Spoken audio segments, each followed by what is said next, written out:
এই যে শান্তা ফারজানা এক মহিলা, দেখছেন না, সব সময় ইসলামের বিরুদ্ধে, টুফিওয়ালাদের বিরুদ্ধে, আলেমদের বিরুদ্ধে নানা কথা বলে এই মহিলা। কয়েকদিন আগে এই মহিলাকে এক যুবক থাপ্পড় মারছে।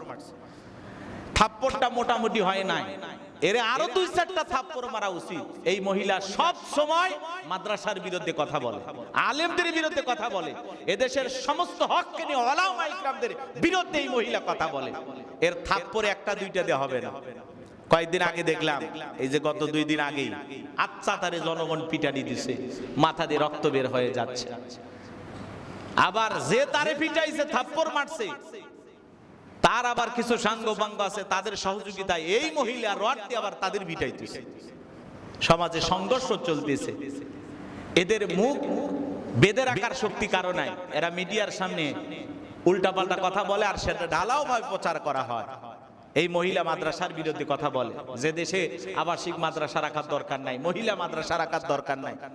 হুজুরেরা এখানে ওখানে রশিদ দিয়ে টাকা পয়সা কালেকশন করে মাদ্রাসা চালায়, নানান কথা যা মুখে আসে তাই বলে। যে যাকাত সদকা দান সদকা চালায় হুজুরেরা ওয়াকাম বদকাম করে। ওই মহিলা বলতেছে আমারে থাপ্পড় মারছে, সুযোগ পাইলে আমারে ধর্ষণও করতো। নাউজুবিল্লাহ। এর যে চেহারা, পৃথিবীর কোন পাগলও এরে ভালোবাসবে না, মহব্বত করবে না। আর এই মহিলা বলে কি যে ধর্ষক, তারও তো একটা রুচি আছে। এই মহিলা চরম লেভেলের একটা বেয়াদব মহিলা, ইসলামের বিরুদ্ধে যা ইচ্ছা তাই বলে। এই জন্য মিডিয়ার সামনে এসে যা ইচ্ছা তাই বলবে, আর মিডিয়া সেটা প্রচার করবে। এটা যেন না হয়। এই সমস্ত নারীদের বিচার হওয়া দরকার, যারা ইসলামের বিরুদ্ধে, মাদ্রাসার বিরুদ্ধে, আলেমদেরকে তুচ্ছ তাচ্ছিল্য করে, পর্দাকে তুচ্ছ তাচ্ছিল্য করে, তসলিমা নাসরিনের ভূমিকা পালন করে, তাদের জায়গা বাংলাদেশে হতে পারে না। কথা বলে ঠিক না? এই সমস্ত নারীদের জায়গা ভারতে হবে, বাংলাদেশে হবে না। ঈমান মানুষকে জোর করে, বাধ্য করে আনানো যায় না ইসলামের পথে, ঈমানের পথে। এটা সদ ইচ্ছায় আসতে হয়, নিজের ইচ্ছায় আসতে হয়, নিজের আগ্রহ থেকে আসতে হয়।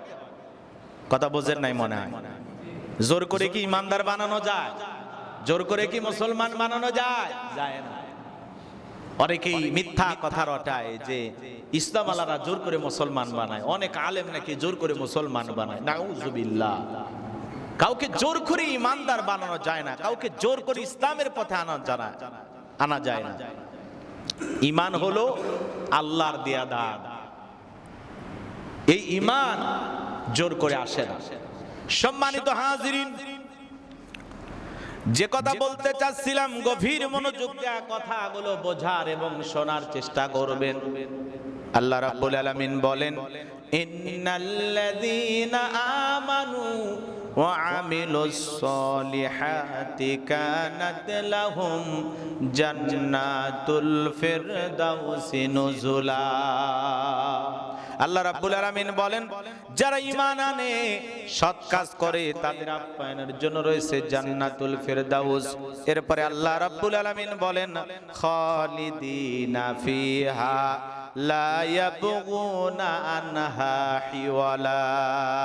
সেখানে তারা স্থায়ীভাবে বসবাস করবে, সেখানে তারা চিরকাল বসবাস করবে, সেখান থেকে তারা কোনোদিন বের হওয়ার কামনা পোষণ করবে না, সেখান থেকে তারা কোনোদিন বের হতে চাইবে না। বলুন সুবহানাল্লাহ। কত বড় নিয়ামতে ভরা জান্নাত আল্লাহ তাআলা আপনাকে আমাকে দেবেন। যারা ঈমান আনবে, ঈমান আনা লাগবে। 1 নাম্বার হলো ঈমান আনা লাগবে। এরপরে সৎ কাজ করা লাগবে, আমলে সলে করা লাগবে, উত্তম আমল করা লাগবে। ঈমানদার সবাই হইতে পারে না, সবার ভাগ্যে ঈমান জোটে না। একজন ঈমানদার কতটা খাঁটি হবে, একজন ঈমানদার কতটা নেককার হবে, একজন ঈমানদার কতটা দায়িত্বশীল হবে, যেমন তেমন ভাবে নিজেকে ঈমানদার দাবি করলে হবে না। ঈমানদার কখনো আল্লাহর হুকুমের বাইরে পৃথিবীর জমিনে চলতে পারে না। আল্লাহর প্রতি, রাসূলের প্রতি বিশ্বাস স্থাপন করলো, আল্লাহর প্রতি, রাসূলের প্রতি ঈমান আনলো, সে আল্লাহ রাসূলের বিধানের বাইরে চলতে পারে না। একজন ঈমানদার এই পৃথিবীর ভূখণ্ডে কখনো আল্লাহর হুকুমের অমান্য করতে পারে না, আল্লাহর হুকুমের বিরোধিতা করতে পারে না। সম্মানিত হাজিরিন, গভীর মনোযোগ দিয়ে কথাগুলো শুনবেন। একজন ইমানদার ঈমান আনার পরে আল্লাহ রাব্বুল আলামিন যেটাকে হালাল বলেছেন ওটাকে হালাল মানতে হবে, যেটাকে হারাম বলেছেন ওটাকে হারাম মানতে হবে। আল্লাহর বিধানের বাইরে চলার কোনো সুযোগ ইমানদারের নাই। পবিত্র কোরআনুল কারীমে সূরা নিসার ভিতরে আল্লাহ রাব্বুল আলামিন আপন মাকে বিবাহ করা হারাম করে দিয়েছেন। পুরো কোরআনের ভিতরে আল্লাহ রাব্বুল আলামিন একবার হারাম করে দিয়েছেন। বলেন তো বাজার, কিয়ামত পর্যন্ত আল্লাহ যেটাকে হারাম করে দিয়েছেন পৃথিবীর কোন মানুষ কি আল্লাহর এই বিধানকে অমান্য করতে পারে? পারে না। আল্লাহ একবার শুধু সূরা নিসার ভিতরে মাকে বিবাহ করা হারাম করেছেন। পৃথিবীর কোন মানুষ আল্লাহর হুকুমের বিরোধিতা করে না, সবাই এই হুকুমটাকে মানে। আল্লাহ রাব্বুল আলামিন ওযুর ফরজ 4টি সূরা মাইদার ভিতরে আল্লাহ রাব্বুল আলামিন জানিয়ে দিয়েছেন, কোন ঈমানদার যদি চিন্তা করে শীতের দিন আমি মুখমণ্ডল ধুইলাম, হাতের কোন পর্যন্ত ধুইলাম, মাথা হামাসে করলাম, কিন্তু প্রচন্ড শীত, 2টা পা ধুইলাম না, ওযুর 3টা ফরজ আমি আদায় করলাম, শুধুমাত্র পা না ধুয়ে যদি আল্লাহর বান্দা ফজরের নামাজ আদায় করে, বলেন তো নামাজ হবে? হ্যাঁ, কথা কয় না, নামাজ হবে? নামাজ বাতিল হয়ে যাবে। 4টি ফরজের 3টি ফরজ আদায় করেছে, 1টি ফরজ আদায় করে নাই, বলেন তো নামাজ হবে না নামাজ বাতিল হয়ে যাবে? নামাজ বাতিল হয়।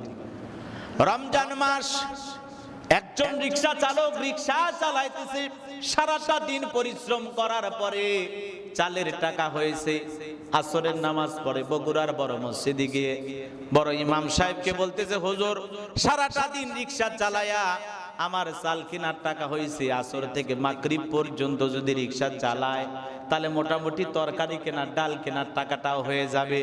আপনি যদি অনুমতি দেন আসর পর্যন্ত আমি রোজা রাখলাম, 14 ঘন্টা রোজা, আর মাত্র 1-1.5 ঘন্টা বাকি আছে, আপনি হুজুর শুধু একবার ফতুয়া দেন, হ্যাঁ তরকারি বা ডালের টাকার জন্য বাকিটা সময় রোজা না রেখে তুমি ইফতার করে রিকশা চালানো শুরু করো। কি বলেন?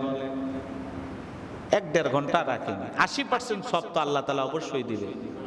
আসর পর্যন্ত রোজা রাখছে, ইমাম সাহেব যদি ফতুয়া দেয়, হ্যাঁ ভাই আপনার বাড়িতে স্ত্রী সন্তান আছে, তাদের জন্য ডাল ভাত দরকার, চালের টাকা হইছে, তরকারির টাকা এখনো রোজগার করতে পারেন না, ঠিক আছে এই সময়টুকু রোজা রাখার দরকার নাই, পরিশ্রম করে ইনকাম করেন, বলেন তো ইমাম সাহেব যতই ফতুয়া দেখ এই কাজে, বলেন তো ওনার রোজা রাখায় আসর পর্যন্ত আল্লাহ কবুল করবে?